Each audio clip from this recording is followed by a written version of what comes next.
Earlier this week, I did a what if kind of video about what might happen after the election, after the new Congress starts on January 3rd, in the last days of the Biden administration, as to what could happen and how much that Biden could do in his final days to jumpstart the Harris administration and get some things done and maybe take the political heat for it himself, and keep the political heat off of her.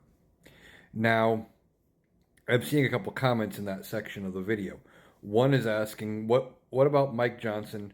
What if he just doesn't swear in the new Congress or something like that? Well, that is not how that works.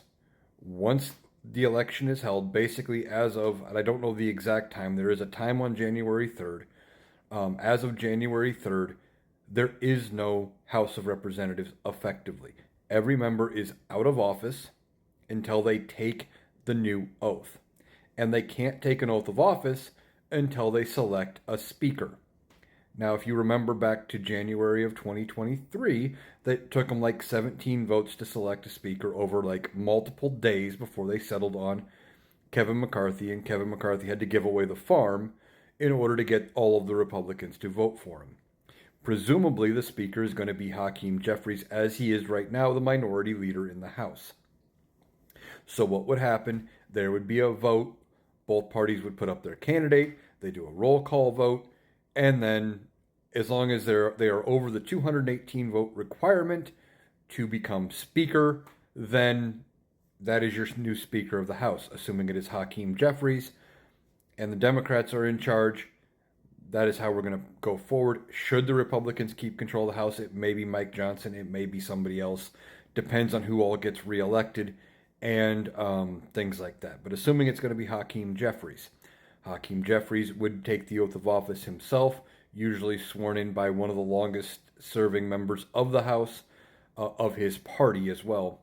Then after he has taken the oath, he swears in the rest of Congress, and then Congress resumes, or the House of Representatives resumes doing their functions. They go about getting their committee assignments and doing everything they need to do to get up and running, because effectively they didn't exist prior to his election. Okay. So that's one thing I'm hearing. The other one is, what about the joint session of Congress? Would Kamala certify her own election and make herself, certify the fact that she won the election? I believe so.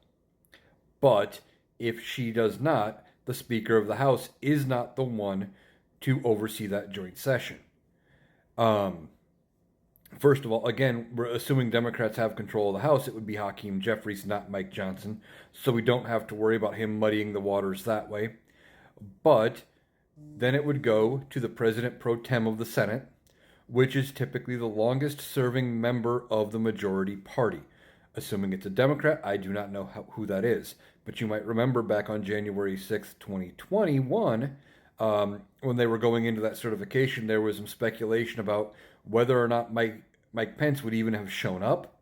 And Chuck, I'm older than chocolate chip cookies, Grassley, said, well, he would be the one presiding over the certification of the election because Mike Pence wouldn't be there. Chuck Grassley was, I believe, the longest serving member of the Republican Party.